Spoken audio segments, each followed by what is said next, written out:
რამდენიმე დღის განმავლობაში არაერთი მარში ვიხილეთ, რომელიც სხვადასხვა პროფესიისა თუ სფეროს წარმომადგენლების მიერ იყო ორგანიზებული. დღეს კი არც მეტი, არც ნაკლები სამეზობლოს მსვლელობა დაიწყო დილის 8 საათზე. სახელმწიფო უნივერსიტეტიდან საბურთალოს მაცხოვრებლებმა აქცია მსვლელობა გამართეს ახალი არჩევნებისა და რეჟიმის პატიმრების გათავისუფლების მოთხოვნით.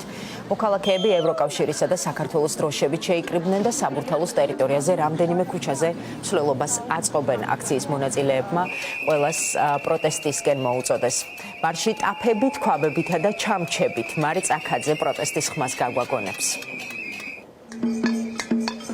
გათავისუფლდნენ რეჟიმის პატიმრები და ჩატარდეს ხელახალი არჩევნები ქვეყანაში. ეს არის სამეზობლოს მარშის მთავარი მოთხოვნა.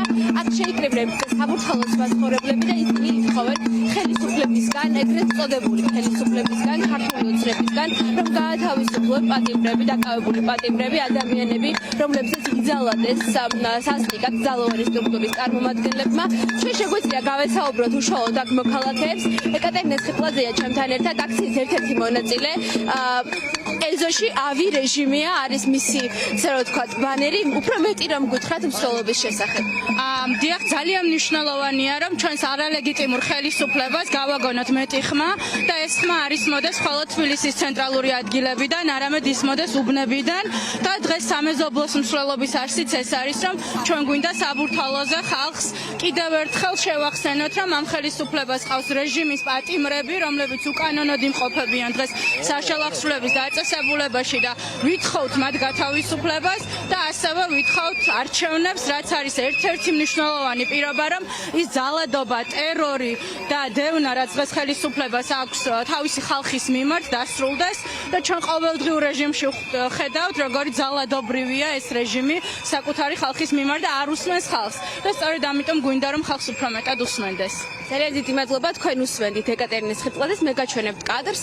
ეს არის მსვლელობა, რომელიც მიდის ქავთარაძის ქუჩაზე. ადამიანები, მოქალაქეები სწავლობენ ყაზბეგის მიმართულებით და შემდგომ უკვე მსვლელობას დაასრულებენ დელისის მეტროსთან. ჩვენ შეგვიძლია გადავინაცვლოთ ერთ-ერთ მოქალაქესთან. საბა ბრაჭველია ჩემს გვერდით. საბა, თუ შეიძლება, საბა. რომ გითხრა უფრო მეტი, შენ ხარ ის ადამიანი, რომელიც დაშავდა აქციების დროს, ნახეთ შენს თვალთან არსებული ვითარება და დღეს არის სამეზობლოს მსვლელობა. ეს არის მართლა შეგვიძლია ვთქვათ, რომ აქამდე მსგავსი რამ არსად არ ყოფილა. როგორია შენი შეფასება, რამდენად მნიშვნელოვანია ლოკალური პროტესტები, მცირე პროტესტებიც კი, რომლებიც კეტავენ ქუჩას და შემდგომ უკვე ვიცით, რომ მოქალაქეები, მსვლელობის მონაწილეებიც ამბობთ, რომ აუცილებლად საღამოს პარლამენტის წინ აუცილებლად უნდა გავაპროტესტოთ ერთად რეჟიმის პატიმრებს და მოვითხოვოთ რეჟიმის პატიმრების გათავისუფლება. მე უფრო მეტი რომ გითხრა.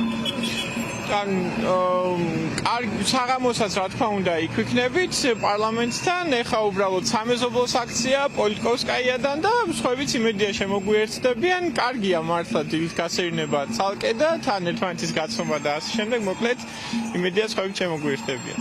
ძალიან დიდი მადლობა, თქვენ უსმენთ საბა ბრაჭველს. ჩვენ რჩებით ადგილზე, გაჩვენებთ კადრში მოქალაქეებს, სამეზობლოს მარშის მონაწილეებს, რომლებიც ჩამჩებით, ქვაბებითა და სხვადასხვა, ასე რომ ვთქვათ, აღჭურვილობით არიან მარშზე წარმოდგენილები და ერთად აპროტესტებენ და ითხოვენ ხელახალ არჩევნებს და ითხოვენ რეჟიმის პატიმრების გათავისუფლებას.